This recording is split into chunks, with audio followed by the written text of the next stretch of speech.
de Prensa Ecuador.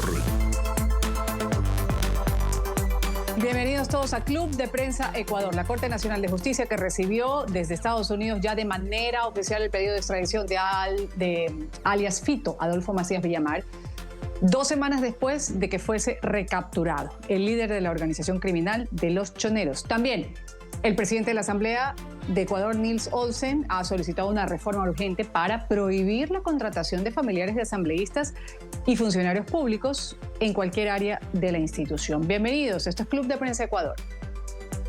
Tras descubrir que al menos 40 funcionarios de la Asamblea son familiares de los legisladores, el presidente Nils Olsen solicitó inmediatamente sus renuncias y envió una reforma al artículo 7 del Reglamento de Talento Humano al Consejo de Administración Legislativa. Este martes, Olsen anunció que 8 de ellos ya fueron desvinculados y otros 3 renunciaron por actos de nepotismo. Técnicamente, el CAL de las administraciones pasadas permitía que trabajen dentro de otros despachos o otros espacios. Lo que hacen es, usted es asambleísta, yo soy asambleísta, entonces tú contrata a mi hermano y yo contrato el tuyo. Con esta propuesta de la reforma del reglamento que voy a hacer en el CAL, prohíbe que el familiar no pueda trabajar en otros despachos ni en otros espacios. Dijo que la lista de nombres será publicada una vez que todos sean notificados, pero reconoció que esta práctica también ocurría en los despachos de los asambleístas de ADN. En el resto de bancadas ya hay reacciones. Quienes trabajan aquí en la Asamblea Nacional son servidores públicos y todos los servidores públicos están sujetos a lo que dice también la ley del servicio público. Por tanto, él no debería trabajar en la Asamblea Nacional. Si es que se han pasado los filtros de talento humano, eso tiene que ser corregido. E incluso la Revolución Ciudadana pide investigaciones por perjurio. El momento que un ciudadano hace la declaración jurada ante la Contraloría, usted jura de que no tiene relación de dependencia con ningún asambleísta. Ya debería estar el Departamento Jurídico de la Asamblea Nacional siguiendo los procesos pertinentes para hacer que se devuelvan esos recursos y sobre todo generar una acción civil. Olsen además fijó un plazo de 1 semana para reformar el Código de Ética de la Función Legislativa, que obligatoriamente deberá ser firmado por los 151 asambleístas. Lucía Clavijo, Teleamazonas. Para hablar de este tema, para empezar, lo que acontece en mi país, el Ecuador, los temas que ocupan los principales titulares de la prensa. Voy a saludar a Richard Jiménez, él es periodista de Diario Expreso. Richard, un gusto tenerte aquí en Club de Prensa Ecuador de NTN 24. Un gusto, Roti, un saludo a todos. A ver, ¿qué es esto del nepotismo que denuncia Nils Olsen? ¿Con qué situación se encontraban las contrataciones dentro de quienes querían trabajar en el Congreso Nacional o la Asamblea Nacional, como se conoce en nuestro país? Bueno, en principio lo que el presidente Olsen ha denunciado, y lo ha hecho a través de las diversas entrevistas que ha empezado a dar referente a lo que ha encontrado en estos actos de nepotismo, que cabe decir y hay que aclararlo, pues se puso la lupa en este tema a partir de que un asambleísta propio de ADN, Dominique Serrano, luego de un evento anecdótico y también cuestionable de dibujar durante una sesión de fiscalización importante, pues empezar a escudriñar aquello. Lo que al final el presidente Olsen ha descrito es que ha encontrado despachos donde trabajan familiares de otros asambleístas que no son contratados directamente por ellos, sino que el asambleísta es del asambleísta B y viceversa. Y en esta práctica, según lo que informó el propio presidente Olsen, se ha encontrado al menos 40 funcionarios que estarían envueltos en esto, y como escuchamos en el reportaje, ya algunos de ellos o han aceptado esa renuncia o voluntariamente han renunciado. Entonces el panorama hasta ahora es lo que tenemos. Y obviamente se le exige al presidente Olsen que siga escudriñando en esto y que además se revele la lista de nombres de los asambleístas que estarían envueltos en estos casos y sobre todo cómo llegaron a ocupar estos cargos públicos. Claro, ¿cómo llegaron a ocupar estos cargos públicos? ¿Qué pasó con estas personas que tuvieron que salir de la Asamblea Nacional? ¿Qué pasa con estos trámites a nivel de recursos humanos? ¿Pueden demandar quizás? No lo sé. ¿Cuál es el panorama que se vislumbra ahora que hay este saneamiento, según ha dicho el presidente de la Asamblea Nacional, para ocupar estos cargos por mérito, ahora sí, dentro de la Asamblea?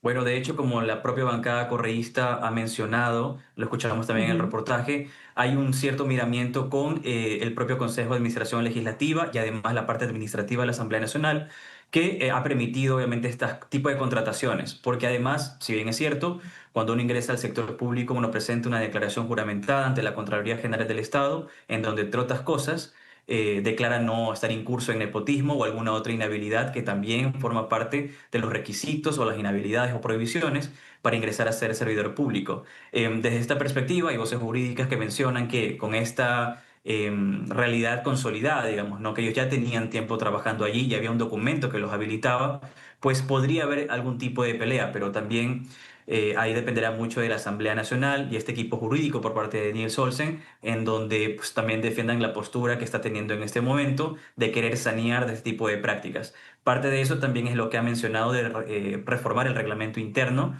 tanto en talento humano como el código de ética, para que se prohíba para que bajo ninguna circunstancia, mejor dicho, se permita la contratación de familiares, aun así sea de forma cruzada. Exactamente, funcionarios desvinculados en una primera ronda o barrido, como decimos en el Ecuador, se ha hecho dentro de la Asamblea Nacional y ahí ha dicho Nils Olsen, estoy solicitando la renuncia. Pero en el caso, muchos de estos 40 funcionarios no necesariamente tengo que esperar sus renuncias, sino que puedo desvincularlos. Así lo puso el presidente de la Ujú. Asamblea, hablando de nepotismo. Hay Dominique Serrano, Egner Recalde, María del Cisne Molina, Natalie Recalde, entre otros, algunos de los asambleístas del partido de gobierno que tienen incluso familiares laborando en distintos puestos en asamblea, según expone una nota de Diario El Universo de Ecuador, es decir, Nils Olsen de la tienda oficialista, pero que también pone en entredicho lo que está sucediendo dentro de su propia tienda política.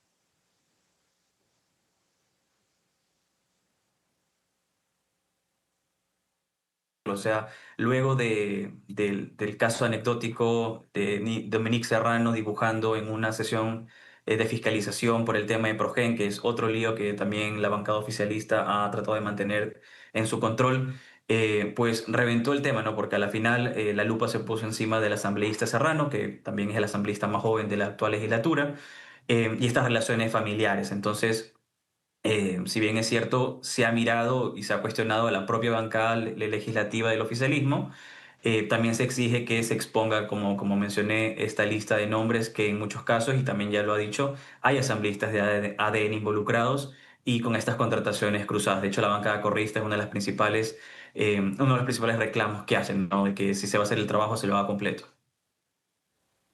Que se lo haga completo. Importante esta depuración. ¿Qué mensaje da a la institucionalidad de los respetos a los entes, Poder Legislativo, Poder Ejecutivo, también el organismo electoral, cuando desvinculas familiares y más bien pues permites que jóvenes accedan a un trabajo que tanta falta hace todavía, estamos en situación de desempleo en nuestro país, accedan a trabajar y hacer carrera dentro de un organismo como estos? Claro, en efecto, una de las principales críticas que ha venido desde la organización civil y también, digamos, jóvenes organizados que en su momento lucharon por la inclusión de estas cuotas, porque al final nuestra ley electoral habla de cuotas tanto grupos de mujeres como de jóvenes, pues y obviamente se ven manchadas, digamos, estas luchas por este tipo de actitudes. Por un lado, revela un problema de falta de profesionalización de los funcionarios legislativos. Es decir, la Asamblea tiene poco más de 1.000 funcionarios, algunos de ellos de libre remoción, y que a medida que van entrando y saliendo las administraciones legislativas, pues son puestos que van cambiando, van de forma rotativa. Y eso también revela que es muy fácil poner y sacar funcionarios dependiendo de quién es el poder de turno en la Asamblea Nacional y por ende también muchas organizaciones, entre ellas la Fundación CNE de Desarrollo, ha hecho mucho hincapié en el tema de que esto revela una vez más la importancia de profesionalizar a todos los funcionarios legislativos para que no sea un tema, una moneda de cambio entre asambleístas y entre poderes de turno, sino que sea una institución que marche independientemente de quién esté en el poder y obviamente poder evitar todo este tipo de temas. Hoy hablamos de nepotismo, pero también podríamos hablar de otros casos, de otros delitos, corrupción interna hemos hablado a veces incluso de coimas, o hemos hablado de pedir dinero a asesores, o etcétera. Entonces es un caso más que nos permite ver que hace falta mayor profesionalización al interior del legislativo. Para el corte comercial. Muy bien, Richard, vamos ahora a tocar otros temas que son relevantes en los medios de comunicación en mi país, hablando de la última gira internacional que realizó el presidente Daniel Noboa. Ahí anunció que el referéndum para eliminar la prohibición de bases militares extranjeras en Ecuador va a ser a finales de año. Esta se trata de una propuesta suya para luchar contra el crimen organizado, que también lo vamos a tratar más adelante, modificar el texto vigente. Esa es la intención. ¿Qué dice el texto vigente? Dice, Ecuador es un territorio de paz, no se va a permitir el establecimiento de bases militares extranjeras ni de instalaciones extranjeras con propósitos militares. Se prohíbe ceder bases militares nacionales a Fuerzas Armadas o de seguridad extranjeras. De este tema también vamos a hablar enseguida en Club de Prensa Ecuador. Antes vamos a ver un poco de lo que sintetiza lo que fue esta gira internacional, los acuerdos a los que se llegó en Italia, en España, por parte del presidente Daniel Noboa. Uno de ellos, un canje de deuda, particularmente entre Ecuador e Italia por 10 millones de dólares. Esto para temas que tienen que ver con seguridad. Enseguida un reporte de nuestra cadena aliada Teleamazonas. En una nueva rueda de prensa semanal, la portavoz del gobierno, Carolina Jaramillo, anunció que la gira internacional del presidente ya deja resultados. Por ejemplo, Ecuador e Italia acordaron un canje de deuda por 10 millones de dólares para seguridad. Esta vez, además, se tomará en cuenta equipamiento para la Policía Nacional. El 40% de este presupuesto se destinará para este objetivo. Además informó que Ecuador fue incluido en el decreto FLUSI 2025-2028 para que ciudadanos accedan a puestos de empleo en ese país. Pueden quienes estén interesados, estudiantes, trabajadores, pueden viajar a Italia de forma regular y obtener una visa de trabajo. Como segundo anuncio, Jaramillo dijo que ya está en marcha el Plan Nacional de Agricultura con el que se entregarán 497 camionetas en 23 provincias. Ratificó que no habrán apagones y que las 7 centrales hidroeléctricas entrarán nuevamente en funcionamiento de forma paulatina. Y respecto a las 10 demandas de inconstitucionalidad que se presentaron contra las últimas 3 leyes urgentes, mencionó que no les preocupa. Respecto a las movilizaciones, la ciudadanía tiene libertad para movilizarse y para protestar de manera pacífica.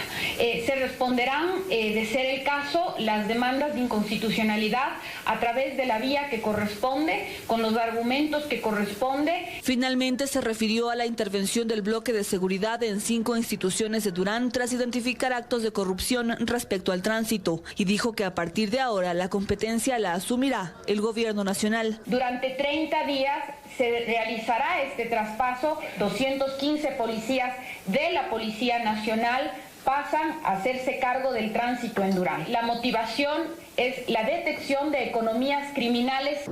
El municipio de Manta es el segundo en la mira. Lucía Clavijo, Teleamazonas. Entonces, Richard Jiménez, periodista de Diario Expreso, me acompaña aquí en Club de Prensa Ecuador. ¿Qué decir de esta gira internacional? Canje de deuda entre Ecuador e Italia por temas de seguridad, entre ofertas de trabajo. Ahí la escuchábamos a la canciller hablando de quienes podrían aplicar, incluso irse a Europa, a Italia a trabajar. Claro, sin duda, el presidente Daniel Noboa en esta última gira que acaba de decir, también la realizó luego de haber realizado hace pocos días otra gira adicional. Se ha sumado puntos, ¿no? Sobre todo con estos países que no solamente son aliados en temas comerciales, sino actualmente y en línea con la postura en seguridad del gobierno del presidente Daniel Noboa, pues también ayuda en esta materia. De hecho, mencionabas el canje de deuda por 10 millones de dólares, de la cual la mayor parte de ese dinero, o gran parte de ese dinero va a ir para equipamiento de la Policía Nacional, por ejemplo. Y también la vocera presidencial, Carolina Jaramillo, hacía mención de que este financiamiento o los programas que trabajan en conjunto con Italia, en la mayoría de casos, hacia fiscales. Pero esta ocasión Además, con la reunión que mantuvo el presidente Daniel Noboa con el procurador antimafia en Italia, pues se estrecharon las relaciones como para también elevar esa cooperación a temas de equipamiento, ¿no? Como ya se le está haciendo con Estados Unidos, por ejemplo. Y también otra parte, la parte de la oportunidad, ¿no? A la final, un poco va en relación con el discurso que ha mantenido el presidente Daniel Noboa, como la juventud y las oportunidades para los jóvenes de dar un nuevo horizonte, ¿no? De esta oportunidad laboral para tanto jóvenes como personas en Italia. Entonces, es un punto positivo, pero a la final, digamos, no quita el panorama general de la preocupante situación en seguridad, en temas sociales que tiene el Ecuador, ¿no? Simplemente es un elemento más que ayuda, pero que termina igual la deuda pendiente en otros temas.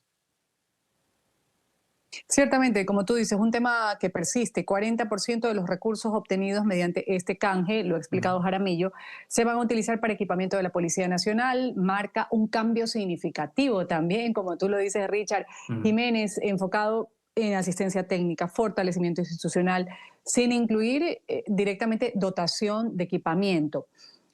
Esta diferencia responde a las actuales prioridades que tiene el Ejecutivo de Daniel Noboa contra el crimen organizado y el fortalecimiento de las capacidades operativas del Estado.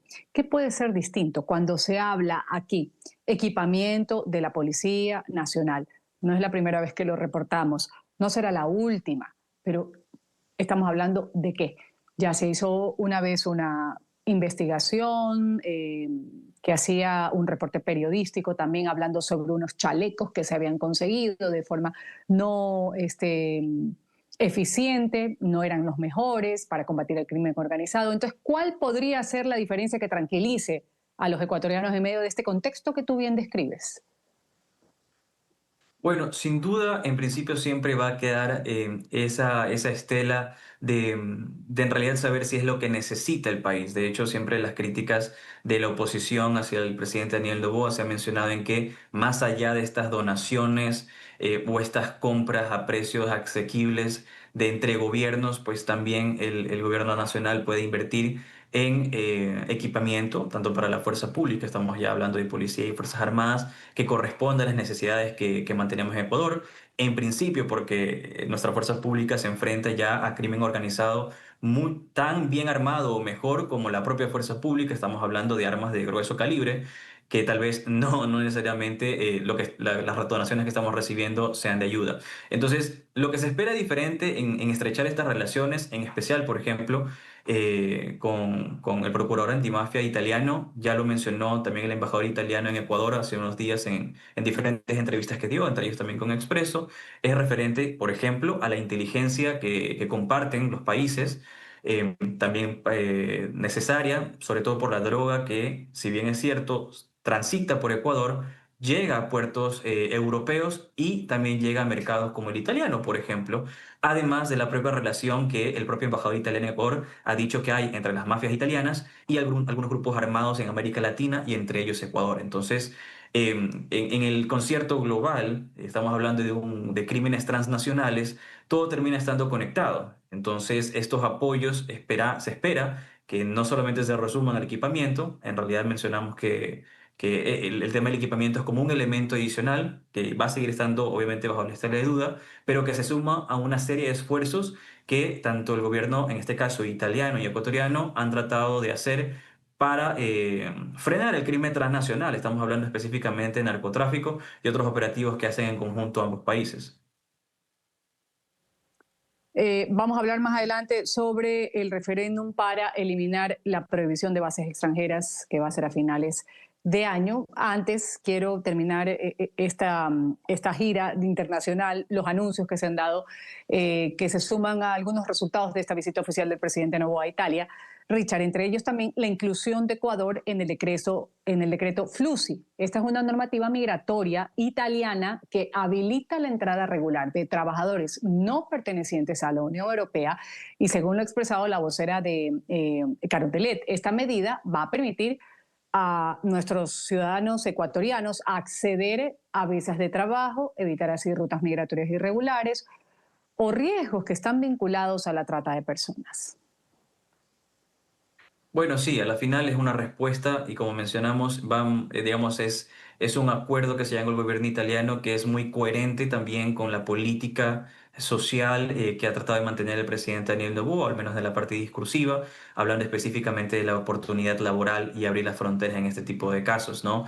También no hay que desconocer la realidad, la dolorosa realidad que tiene Ecuador del desempleo, el desempleo juvenil. Y además también en un contexto en donde, por ejemplo, Ecuador está peleando ser exento de la visa Schengen, por ejemplo, en la puerta de que tengamos cupos habilitados en Italia para gente ecuatoriana que desee trabajar o estudiar, pues termina siendo una noticia positiva al final, ¿no? Es como estas otras opciones que tenemos mientras libramos la lucha de larga data, que es que Ecuador sea exento, por ejemplo, de la visa Schengen y poder tener un acceso mucho más ágil al mercado laboral de Europa. Entonces, como menciono, termina siendo un punto positivo de esta gira. Es un elemento más que ayuda, sigue siendo como un apoyo externo, pero como mencioné hace un momento, digamos, no tampoco hay que verlo como la solución, porque a la final también hay muchas necesidades internas en el país que necesitan urgentemente de acción del gobierno del presidente Daniel Noboa. Ciertamente, la visa Schengen que ha estado en boca de todos los gobiernos, al menos recientes de los que yo tengo memoria.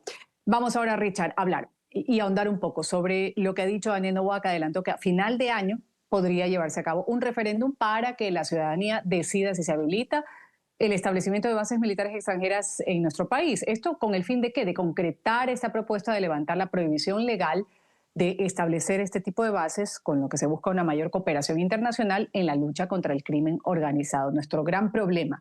La iniciativa de esta reforma no va a tener lugar hasta que la Corte Constitucional se pronuncie sobre la legalidad del proyecto de ley, por una parte, que ya fue aprobado por la Asamblea Nacional a principios de junio. Esto se sabe y regresamos inmediatamente a comentarlo. Ya había una base estadounidense en Ecuador prohibida entonces por la Constitución de 2008.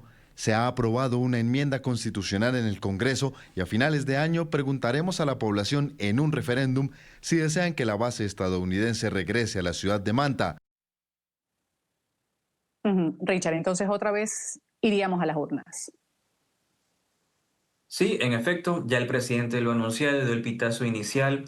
Sin embargo, es importante aún el pronunciamiento de la Corte Constitucional, cabe decir, sobre todo la pregunta a la cual se va a someter a los ecuatorianos, como ha mencionado el presidente, a finales de año, cosa que marcaría, bueno, ya la verdad es que pierdo la cuenta de cuántas elecciones los ecuatorianos hemos tenido que ir, entre elecciones anticipadas, elecciones seccionales, consultas populares.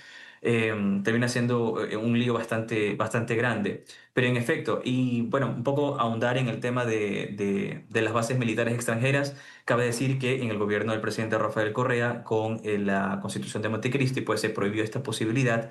De hecho, también es parte de la historia que no se renovó el FOL con Estados Unidos en la base de Manta, la llamada base de Manta, y justamente, digamos, ese antecedente fue el que motivó al presidente dar este proyecto de reforma a la Asamblea Nacional. Grabó un video desde la que era la base de Manta, anunciando que este fue el inicio de una época que marcaría la penetración del narcotráfico en Ecuador. Tráfico en Ecuador. Más allá de si eso es así o no, ciertamente la posibilidad nuevamente de tener fuerzas militares extranjeras o el apoyo de una base militar extranjera en el país se prevé que ayuden en la lucha contra el narcotráfico, específicamente en la detección de lanchas, por ejemplo, que llevan droga a través del mar territorial ecuatoriano y además en la parte interna, ¿no? Sin embargo, y es un tema que también vale analizar, la crítica se centra en que no hay un país que haya expresado su querer establecer una base extranjera en Ecuador. Y esa es una de las principales críticas, que estamos habilitando algo que ni siquiera se nos ha solicitado. Entonces, termina siendo una duda, pese a que se va a abrir la posibilidad.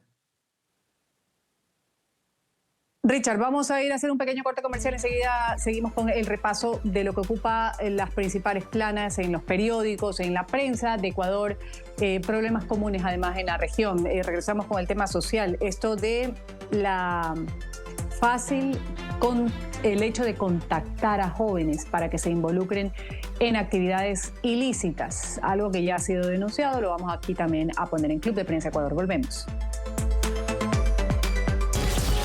Ya regresamos con Club de Prensa Ecuador por NTN 24, el canal de las Américas.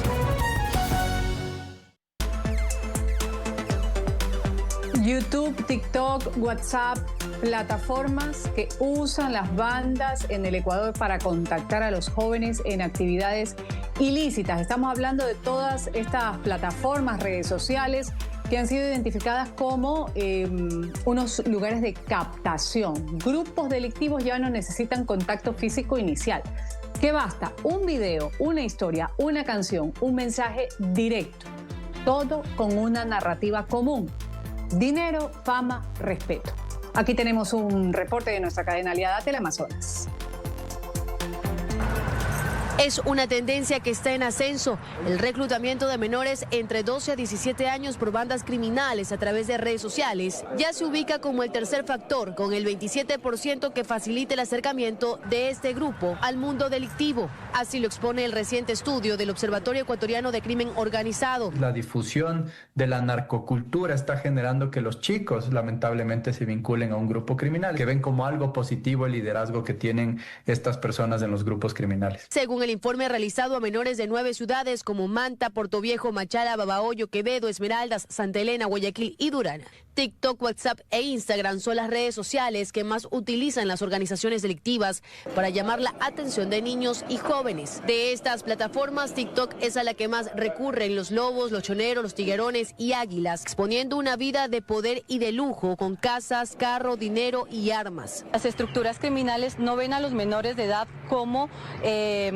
un objeto estratégico, sino más bien como un objeto desechable, que si un menor de edad es asesinado o cae en los centros de adolescentes en conflicto con la ley, enseguida puede tener entre 5 o 10 adolescentes que pueden pertenecer a sus filas. Pero en paralelo que crece esta nueva modalidad de captar a menores de edad para bandas criminales, también hay otras que comienzan a preocupar, y es la sucesión del delito en el núcleo más importante de la sociedad, la familia. Esmeralda siempre era uno de los datos más altos. El 30% dijo que pues sus familiares sabían que formaban parte de una organización criminal y precisamente a través de los familiares se habían vinculado a una organización. Esta es una problemática de forma estructural que merece medidas integrales, que vaya y se focalice en el reclutador. Desde la declaratoria de conflicto armado interno, es decir, 17 meses, más de 3.300 menores de edad han sido detenidos por cometer delitos como robo, extorsión, secuestro y tráfico de droga. Esto mientras que los asesinatos dentro de este mismo segmento ha aumentado desde el 2019 en más del 600%. Astrix, Ingrid, Teleamazonas. Voy a saludar a esta hora Club de Prensa Ecuador, Emilia Sánchez, periodista ecuatoriana. Emilia, bienvenida. Hola, muchísimas gracias por estar aquí con ustedes y la invitación. Gracias, Emilia, por estar con nosotros aquí en el canal de las Américas NTN 24. Ahí hablábamos de este estudio que revela que estos espacios, estas plataformas digitales están permitiendo a bandas difundir una narcocultura que presenta el crimen como un estilo de vida aspiracional. Los adolescentes están viendo este contenido donde se romantiza portar armas, manejar motos, tener chicas, dinero. Algunos dicen seducción pura, que no solo sucede en Ecuador, sucede en nuestra América Latina. Sí, efectivamente, lastimosamente en nuestro país las bandas criminales están adoptando el espacio carente que ha dejado el Estado ecuatoriano y también, por qué no decirlo, las familias. Al tener padres muy ocupados, dedicados a tratar de conseguir el dinero para poder mantener su hogar y estar muy lejos y fuera de casa, mientras están en muchos horarios laborales, tienen a niños, adolescentes que se quedan en sus casas y que fácilmente pueden estar en una tablet, en celulares y también en más elementos electrónicos que pueden darle esta vida fácil. Y también recordemos los trends de TikTok, el algoritmo que también se puede dar aquí en los celulares, y son todo este cúmulo de cosas que se hace una pantalla de una vida fácil y que venden lo que no es. Algo muy similar con lo que pasa con la migración irregular, que le venden un viaje rápido, fácil y seguro a Estados Unidos, pero en el trayecto sufren mucho y llegan a desaparecer y morir por el mismo hecho de que fueron engañados. Lo mismo ocurre con las bandas del grupo criminal y que están en las afueras de los colegios, mezclados entre los comerciantes que ven afuera de una institución educativa, como por ejemplo un vendedor de mango, que es algo muy típico de acá de la ciudad de Guayaquil o del Ecuador, de los granizados que vienen a hacer estos refrescos que se dan ahí. Son estas mismas personas que pueden ser, que se disfrazan o que pueden también ganarse la vida de esta forma, pero también tienen ese acceso y ese contacto. No hay que olvidar que en nuestro país también tenemos un plan de prevención, porque justamente es en los alrededores de los colegios donde se da este tipo de captación de jóvenes para que puedan ser parte del crimen organizado. Y si tenemos un hogar donde no hay servicios básicos, donde no hay la garantía de poder tener un buen trabajo, donde no hay seguridad ni siquiera en los parques, creo que sí sería una meta aspiracional para personas que no han tenido una vida fácil y que tienen una realidad totalmente distinta, y que en muchos casos también se puede dar por el mismo hecho de que están amenazados si es que no integran estos grupos criminales. Y eso es importantísimo lo que has dicho tú, Emilia. Richard, nuestra realidad en el Ecuador y en América Latina, recalco, no solo se trata de contenido público, lo que ofrecen estas plataformas. Los adolescentes reciben estos mensajes directos, simulan amistad, compañerismo, invitaciones a ganar fácil. Para muchos menores en hogares disfuncionales o entornos violentos, este mensaje representa incluso una salida.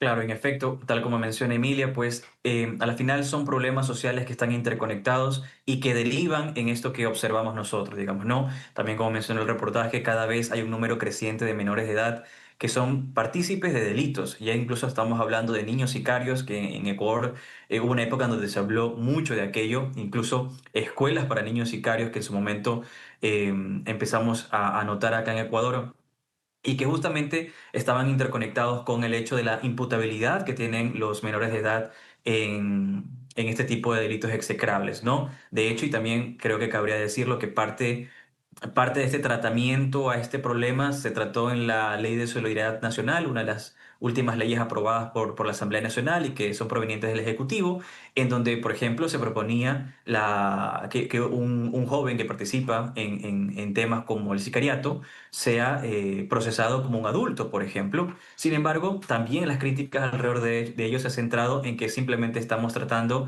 lo que podemos observar, digamos, ¿no? Como parches al problema principal, que es en realidad, en el fondo, un problema social, como bien lo mencioné, Emilia, de una falta de empleo de familias que literalmente están más concentradas en qué van a hacer el día de hoy, qué se va a poder comer, y no tanto en cómo crío a hijos, que al final del día también son los ciudadanos, los futuros ciudadanos que van a estar circulando en el país. Entonces, una de las principales conclusiones que hay que sacar es que son problemas interconectados y que actualmente solamente se están tratando los efectos, más no la causa. Ciertamente, vamos aquí a una pausa. Esto es Club de Prensa Ecuador. Enseguida vamos a tocar el tema. Ya Estados Unidos ha formalizado este pedido de extradición de alias Fito, y Marco Rubio, el secretario de Estado, ha felicitado a Ecuador por la recaptura. Volvemos con los pasos a seguir luego de este pedido formal que ya ha hecho Estados Unidos a nuestro país. Ya regresamos con Club de Prensa Ecuador por NTN 24, el canal de las Américas. La Corte Nacional de Justicia de Ecuador ya ha establecido el pedido formal de extradición por parte de los Estados Unidos del narcotraficante José Adolfo Macías Villamar, alias Fito, líder de la banda criminal Los Choneros. El pedido ya ha llegado al presidente de la Corte a través del Ministerio de Relaciones Exteriores y Movilidad Humana, y el proceso se va a tramitar de conformidad con el ordenamiento jurídico ecuatoriano. Así lo ha detallado la Corte de Justicia en un comunicado.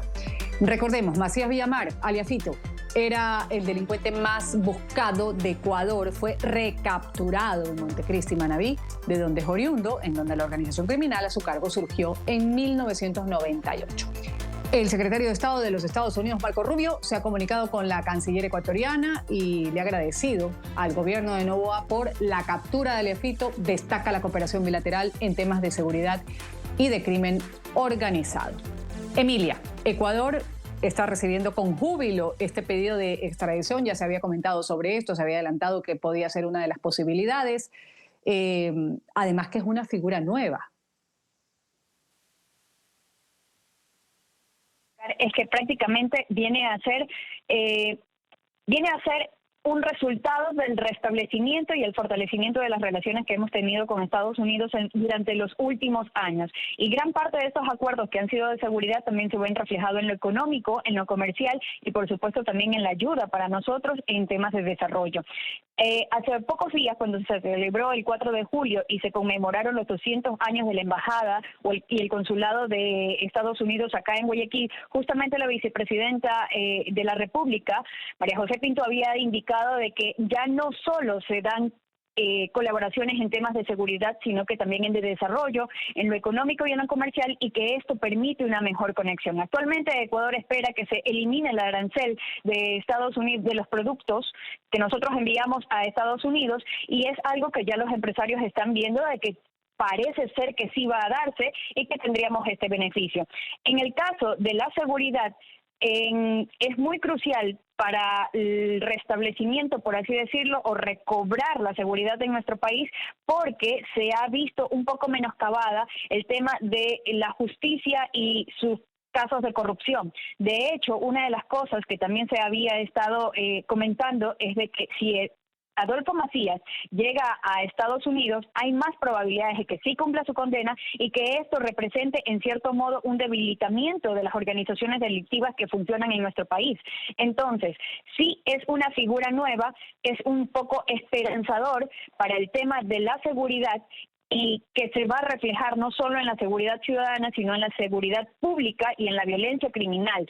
También hay que preparar el tema de respuesta, porque recordemos que mientras un líder de una organización delictiva esté vivo, se mantiene el status quo, pero si esta persona llega a fallecer, que es algo que también se ha visto en nuestro país, de que cuando atrapan a alguien importante, lastimosamente ha ocurrido de que se dan ciertas muertes de personas claves que podrían llegar a terminar o como debería darse el caso. En Estados Unidos sí existiría, al parecer, esta garantía y permitiría avanzar con el tema y el plan de seguridad. Entonces, son muchas cosas que están en juego, que a Ecuador le importa mucho y que Ecuador está tratando, en cierto modo, de coordinar mucho mejor con Estados Unidos, porque no solo depende de la seguridad, sino de algo muy importante para los ecuatorianos, que es el tema de la economía. Esto incluye siendo uno de los mayores socios productivos y comerciales de nuestro país, Estados Unidos. Claro. Richard Jiménez, ahora, ¿cuáles son los pasos a seguir? ¿Ha sido ha trascendido esto de parte de la Corte? Porque no es un proceso de que ya me pidió Estados Unidos, se lo envío. No, debe presentarse a la Corte de Brooklyn, tengo entendido. Luego, primero, antes de eso, se le pregunta a Alias Fito si está de acuerdo con este proceso de extradición. ¿Qué pasa si se niega? Todo eso ya ha sido socializado porque, repito, este sería un trámite que no se ha dado en el Ecuador, que se reformó, de hecho, hace poco cuando volvimos a las urnas los ecuatorianos a decidir sobre los procesos de extradición. Sí, exactamente, Ruth. Este caso, el de Alias Fito, la extradición de Alias Fito sería la primera extradición bajo los nuevos cánones que tenemos en la legislatura ecuatoriana, ¿no? Además de ser uno de los criminales, digamos, más mediáticos y connotados en el país, no solamente por su actividad criminal, sino también por su actividad de tráfico de drogas, que justamente es uno de los cargos que mantiene en Estados Unidos.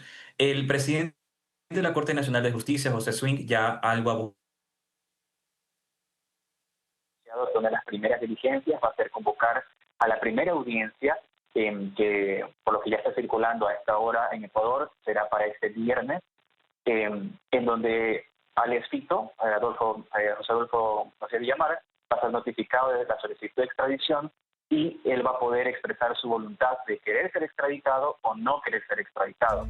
En el caso que él acepte ser extraditado, a la final va a ser un proceso mucho más expedito. Caso contrario, habrá que convocar una segunda audiencia en donde vamos a poder presentar alegatos y descargos y en donde la Corte Nacional de Justicia tendrá que decidir esa extradición. Bajo ciertas circunstancias que, por ejemplo, de que Fito no sea sometido a tratos crueles en Estados Unidos, ni que tampoco sea sometido a la pena capital, por ejemplo. Vamos a ver cómo se desarrolla este proceso, este trámite. Vamos aquí a una pausa. Esto es Club de Prensa Ecuador. Ya regresamos con Club de Prensa Ecuador por NTN 24, el canal de las Américas. Voy a agradecer en este Club de Prensa Ecuador mis colegas periodistas ecuatorianos, Richard Jiménez de Diario Expreso, Emilia Sánchez, periodista también. Gracias a los dos por participar con las noticias comunes en nuestro país y en la región. Enseguida, titulares de la hora con Hugo Vecino. Ya se aproxima esta situación de lo que se vive. El presidente de Chile, por ejemplo, Gabriel Boric, está abogando por la cautela, el consenso transversal ante el arancel estadounidense del 50% al cobre. Esto y otras noticias internacionales enseguida.